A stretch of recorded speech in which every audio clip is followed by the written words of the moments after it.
ETF index mutual funds నేర్చుకుని stock మార్కెట్లో రాణించాలనుకుంటున్నారా? వెంటనే ఈ నెంబర్కి కాల్ చేయండి. నమస్తే రమగారు. నమస్తే జయ. రమగారు, మనకి వైకుంఠ ఏకాదశి ఉంది. ఖచ్చితంగా ఉత్తర ద్వారం కింద ఉత్తర ద్వారం ద్వారా స్వామివారిని దర్శించుకోవాలని ప్రతి ఒక్కరూ కోరుకుంటారు. మీరేం చేసేవారు? మీరు ఎప్పుడైనా వెళ్ళారా అట్లా స్వామిని? ఎక్కడైనా ఏదైనా ఆలయంలో దర్శించుకునే అవకాశం దొరికిందా మీకు? చాలా ఏళ్ల క్రితం భద్రాచలం వెళ్ళాను నేను. మా అమ్మ మా పెద్ద బాబా కూడా ఉన్న రోజుల్లో, ఎప్పుడో చాలా కాలం క్రితం, నా పెళ్లి కూడా కాలేదు. ఒకటి ఏకాదశికి భద్రాచలం వెళ్ళాం. రష్, భయంకరమైన రష్. ప్రతి ఆలయం అలానే ఉంటుంది కదండి, ఇంచుమించుగా. అంటే అదేదో విశేషమైన ఆలయం కాబట్టి అని అనుకోవడానికి వీల్లేదు. ఇప్పుడు ప్రతి విష్ణు ఆలయము ప్రతి చోట ఉత్తర ద్వార దర్శనానికి బారులు తీరుతారు. శ్రీనగర్ కాలనీ వెంకటేశ్వర స్వామి దేవాలయానికి ఇక్కడ ఉన్న శివాలయపు సందు నుంచి ఉంటాయి. అవును, మెయిన్ రోడ్ నుంచి లైన్, శివాలయం సందుల నుంచే లైన్ ఉంటుంది. నిగమాగమ అవతల బయట వైపు నుంచి లైన్ ఉంటుంది. ఇంతే. ఇంకా మామూలుగానే ఏకాదశి ఉపవాసం ఉంటాను. ఈ మధ్య కాలంలో ఎప్పుడు కాలంలో ఎప్పుడు ఎక్కడికి వెళ్ళే. మొన్న మన టీటీడీది ఆన్లైన్ ఇది వేశాను. అసలు ఆ ఆన్లైన్ డిప్పు ఎవరికి వస్తుందో ఎప్పుడు రాదు. నాకు 2 ఏళ్ల నుంచి వేస్తున్నాను. ప్రతి నెల ఎందుకు నీకు రాదు మానేయమంటారు మా వాళ్ళు. ఆ 18వ తారీఖు 10 అయ్యేసరికి నాకు చేతులు దురద పెట్టేస్తాయి, వేసేసేయాలి. రాదు. ఎప్పటికైనా లక్కీ డిప్ వస్తుందేమో అని చూస్తాను. నాకు అవకాశాలు ఉన్నాయి జయ, నా దారిని నేను వెళ్ళటచ్చు. మామూలు టికెట్లు తీసుకోవచ్చు. ఏదైనా కొంచెం పరిచయం ఉపయోగించుకునే అవకాశం కూడా ఏదో భగవంతుడు రాసి పెట్టాడు. కానీ నేను ఈ అదృష్టాన్ని పరీక్షించుకోవాలని ఉంటుంది. అసేమిరా రాదు. ప్రతి నెల టెన్షన్గా 10వ గంటకి 1 నిమిషం ఆలస్యం చేయకుండా దానికి 5 నిమిషాలు ముందే లాగిన్ అయిపోయి కూర్చుంటా. అంత టెన్షన్గా చేసే పని నిజంగా నాకు తెలిసి ఇంకోటి లేదు నా జీవితంలో. అయినా కూడా 2 సంవత్సరాలు అంటే దాదాపుగా 24 నెలల పైన, 28, 29 నెలల నుంచి వేస్తున్నా. ఎవ్రీ మంత్ వేస్తాను నేను, కానీ రాదు. అలాగే ఇది కూడా వేసాను, రాలేదు. సరే, భగవంతుడు ఆజ్ఞ లేదని అంతే అనుకున్నా. దండం పెట్టుకుని మామూలుగా మన దేవాలయాలకు వెళ్తే విపరీతమైన రష్ ఉంటుంది జయ. నేను ఏం చేస్తున్నానంటే అందరూ అనుసరించే విధానమే. అదేదో ఒక టీవీ ఆన్ చేస్తా, అలా ఉత్తర ద్వారాల్లో అక్కడ ఇక్కడ ఎక్కడో అన్నీ చూపించేస్తారు. రంగనాథుడిని కూడా దర్శనం చేసుకుంటా. నేనైతే టీవీకి వెళ్ళి దండం పెట్టేసుకుంటా, చూస్తూనే ఉంటా. భద్రాచలం చూపిస్తారు, మన తిరుమల తిరుపతి చూపిస్తారు.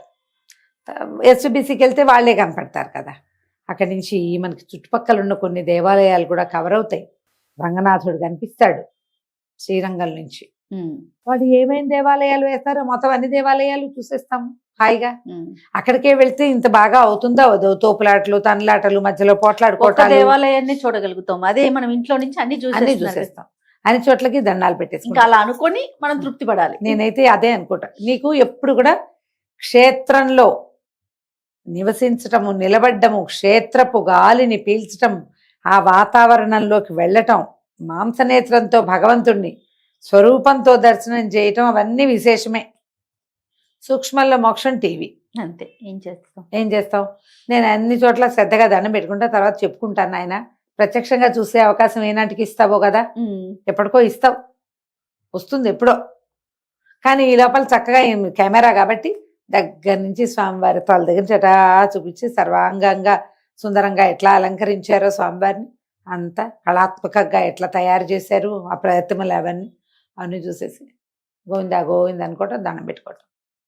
ఏకాదశి నేను ప్రతి ఏకాదశి ఉపవాసం ఉంటారు. వైకుంఠ ఏకాదశి సేమ్ డిట్టో ఇదే. అయితే మనకి దీనికి విశేషంగా చెప్పేది ఏంటంటే, దీన్ని వైకుంఠ ఏకాదశి ముక్కోటి ఏకాదశిగా చెప్తారు. పుష్యమాసంలో వస్తుంది. ధనుర్మాసం ప్రారంభమయ్యి సూర్యుడు ధనురాశి నుంచి మకర రాశి లోపలికి నడిచే మధ్య మార్గంలో ఈ ఏకాదశి వస్తుంది. ఇప్పుడు స్వామివారు వైకుంఠంలో ఉన్న ఉత్తర ద్వారాల నుంచి కనిపించాడని, ఆ ద్వారాలని స్వామి స్వయంగా తెరిచి ఆయన అక్కడ దర్శనమిచ్చాడని చెప్తారు. ముక్కోటి దేవతలకి దర్శనమిచ్చాడు, ముక్కోటి దేవతలతోటి దర్శనమిచ్చాడు. ఈనాడు ఆ దర్శనం చేస్తే 30 సార్లు దర్శనం చేసినటువంటి ఫలితం లభిస్తుంది. 3 కోట్ల ఏకాదశులు ఫలిస్తాయి మనకి. ఇన్ని విధాలుగా చెప్తారు. అసలు ఏకాదశి కథే వింతైన కథ. మురాసురుడనే ఒక రాక్షస సంహారానికి భగవంతుడైనటువంటి జగన్నియామకుడైన మహావిష్ణువు ప్రయత్నం చేస్తున్నప్పుడు వాడు చాలా వరాలు ఎక్కువగా ఉండటం వల్ల సులువుగా సంహరింపబడల. మురాసురుడు, వాడి పేరే ముర అంటారు. అయితే ఈయన ఏం చేశారు, ఒక గుహలోకి వెళ్ళి అతన్ని సంహరించడానికి సరిపడా ఆయుధ స్మరణ కోసం ఒకంత విశ్రాంతి తీసుకున్నాడు. ఆయన విశ్రమించి ఉన్నప్పుడు ఆయన శక్తులన్నీ ఏకీకృతంగా ఉండి సేనావస్థలో ఉన్నాడు. ఈ మురాసురుడు లోపలికి ప్రవేశించి స్వామివారి మీద దాడి చేయబోయాడు. ఈ నిద్రించి ఉన్న స్వామిలోంచి ఒక అద్వితీయమైన శక్తి బయటికి వచ్చి మురాసురుడిని సంహరించిందట. ఆ తనలోంచి బయటకు వచ్చినటువంటి ఆ శక్తికి భగవంతుడు ఏకాదశి స్వరూపిణి కమ్మని ఆశీర్వదించాడు. నీది ఏ రోజున నీ ఏకాదశి తిథి వస్తుందో ఆ రోజున ఉపవాసం చేసిన వాళ్ళకి 1,000,000 ఉపవాసాల ఫలితం లభిస్తుంది. నెలంతా ఉపవాసం ఉండకపోయినా పర్వాలేదు. ఏకాదశి నాడు ఉపవాసం ఉంటే నెల రోజులు ఉపవసించిన ఫలితం లభిస్తుంది. ఈ ఉపవాసం అంటే సింపుల్, కళ్ళు మూసుకుని అన్నం మానేయటం అని రాసుకుంటాం మనం కాదు. ఉపసమీప వసనము, స్వామి అసలు ఉపవాసం అంటేనే సమీపంలో నివసించటము, స్వామివారి సమీపంలో ఉండటం. స్వామివారి సమీపంలో ఉంటే మనం వైకుంఠం వెళ్తామా? కాదు, స్వామి నామస్మరణ చేసుకుంటాం. అప్పుడు స్వామి దగ్గర మనం ఉన్నట్టు, మన దగ్గరే స్వామి ఉంటాడు. నువ్వు నామం చదువుతూ ఉంటే ఉంటాడు కదా మన పక్కన. అట్లా నామ సంకీర్తనతోటి ఉపవాసం చేయాలి. అయితే ఈ కాలంలో ఈ మురాసురుడు విష్ణువుకి దొరకకుండా ఉండడానికి బియ్యంలో దాక్కున్నాడని, ధాన్యంలో. అందుకని ఈ రోజున ధాన్యం తినకుండా ఉండాలని ఒక నియమం ఏర్పరిచారు. ధాన్యం అంటే వరి బియ్యం, బియ్యాన్ని వండితే అన్నం అవుతుంది. అందుకని అన్నం తినద్దు, తద్భిన్నం ఏదైనా తినాలి. అన్నం తింటే ఒంటికి కొంచెం మత్తు, విశ్రాంతి కావాలనిపించడం అవి వస్తాయి. జాగ్రత్త అవస్థ తక్కువ ఉంటుంది. ఈ ఏకాదశి నాడు ఉపవాసం పేరుతోటి నిరాహారంగా ఉండటం ఎంత ముఖ్యమో, జాగరణ పేరుతోటి తెల్లవారులు నిద్రపోకుండా ఉండటం అంత ముఖ్యం. అన్నం తింటే నిద్ర వస్తుంది, అన్నం తినకపోతే నిద్ర రాదు. నిద్రని జయించటానికి, ఆ మందకొడితనాన్ని పోగొట్టుకోవటానికి అన్న విసర్జన అవసరము. అందుకని అన్నం తినకుండా ఉంటే నిద్ర రాదు, జాగారం చేయగలుగుతాం. ఇప్పుడు అట్లా మనకి నెలలో 24 ఏకాదశులు ఉన్నాయి. నెలకి 2, ప్రతి మాసానికి 2 ఏకాదశులు. ఈ 24 ఏకాదశుల్లో అత్యంత ముఖ్యమైనవి చెప్పబడే 4-5 కూడా ముక్కోటి ఏకాదశి ఇంకా ముఖ్యమైన. అవునండి, అన్నీ చేయలేకపోయినా ఈ ఒకటైనా చేయండి అంటారు. ఈ ఏకాదశి నాడు భోజనం చేయరాదు. నిద్రించకుండా ఉంటే మరీ మంచిది. ఒకవేళ నిద్రించకుండా ఉండగలిగితే జాగరణ చేసి ద్వాదశి నాడు పారణ చేసుకోవాలి. ఈ రోజున భగవంతుడు ఉత్తర ద్వారం నుంచి దర్శనమిస్తాడు. ఉత్తర ద్వారం నుంచి ప్రతిష్ట కలిగిన దేవాలయంలోని స్వామిని గనక మనం చూడగలిగితే మోక్షం లభిస్తుందని శాస్త్రవచనం అట్లా చెప్పబడింది. రమ్మగారు, ఉత్తర ద్వార దర్శనమే ఎందుకు ప్రత్యేకించి చెప్పబడింది? ఎందుకంటే ఆ రోజున, ఈ ముక్కోటి ఏకాదశి రోజున స్వామివారు వైకుంఠంలోని ఉత్తర ద్వారం నుంచి దర్శనమిచ్చారు. దాన్ని 4 ద్వారాలు ఉంటాయి వైకుంఠానికి. ఆ ఉత్తర ద్వారం నుంచి ఆయన కనిపించాడు. అప్పుడు ప్రజలంతా తరించారు. 2 రాక్షసుల కోసం ఆ ప్రత్యేక ద్వారాన్ని ఆయన తెరిచాడని చెప్తారు ఒక కథ. అది ప్రఖ్యాతమైన గాథ కాదు, కానీ ఈ వాక్యాలే చెప్తారు.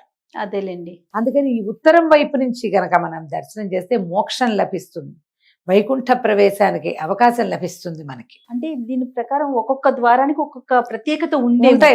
అవన్నీ తూర్పు వాకిలి తెరుచుకుంటుంది. మామూలుగా తెరుచుకునేది తూర్పు వాకిలి, ఎప్పుడు రాకపోకలు సాగేది. ఇప్పుడు ఇది తూర్పు అనుకో, దీనికి ఎడం వైపు ఉన్నది ఉత్తర ద్వారం, అంతేగా. అవును, కుడివైపు ఉండేది దక్షిణము, ఎడం వైపు ఉండేది ఉత్తరము, వెనుకున్నది పడమర. ఇప్పుడు ఈ వైపు ద్వారం తెరవబడింది. ఆ రోజు ఆయన అక్కడ దర్శనం ఇచ్చాడు. అది మహోత్కృష్టమైన దర్శనంగా, తర్వాత ఆ రాక్షస సంహారం జరిగిన రోజుగా విశేషంగా కనపడుతుంది. ఇది ఇంతకు ముందు నిద్ర లేచాడు కదా, ఉత్థాన ఏకాదశి చేశారు. ఎప్పుడు చేసాం మనం? కార్తీక పౌర్ణమి. కార్తీక పౌర్ణమి తర్వాత మార్గశిర పౌర్ణమి అయిపోయింది. కార్తీక పౌర్ణమి అంటే అదే కార్తీక పౌర్ణమి ముందున్న ఏకాదశి. కార్తీక మాసంలో వచ్చింది. కార్తీక మాసం తర్వాత తొలి ఆ ఏకాదశి తర్వాత, మొదటి ఏకాదశి తర్వాత బహుళ ఏకాదశి వచ్చింది.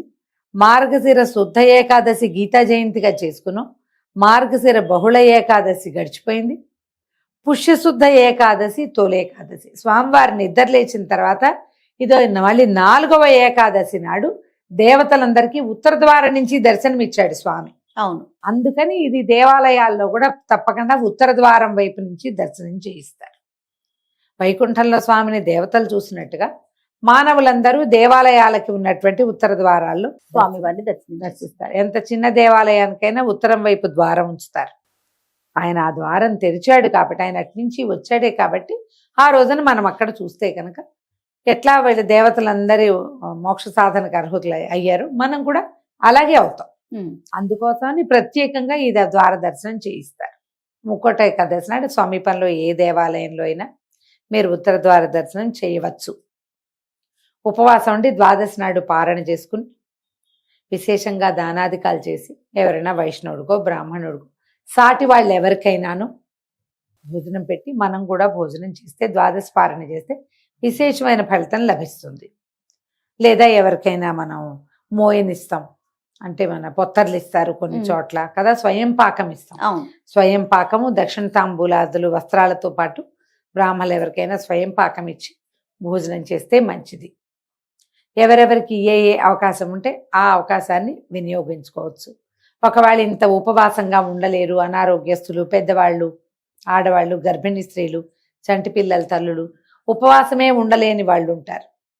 అన్నం బియ్యంతో చేసిన పదార్థాలు వదిలిపెట్టినా కూడా పనికొస్తుంది. ఇలాంటి ప్రత్యేకమైన పర్వదినాల్లో ఇతరులతోటి దుర్భాషలాడడము, గట్టిగా ఏదైనా మాట్లాడడము, పోట్లాటకి దిగటము, గొడవలకి దిగటము లాంటివి చెయ్యొద్దు. సాధ్యమైనంత విష్ణునామ సంకీర్తన చేసుకోండి. విష్ణు సహస్రనామ పారాయణ కానీ, భగవద్గీత పారాయణ కానీ ఏదైనా చేసుకోవచ్చు. ఒక్క నామ సంకీర్తన తీసుకుని గోవిందనామాలు లాంటివి చదువుకున్నా కూడా మంచిదే.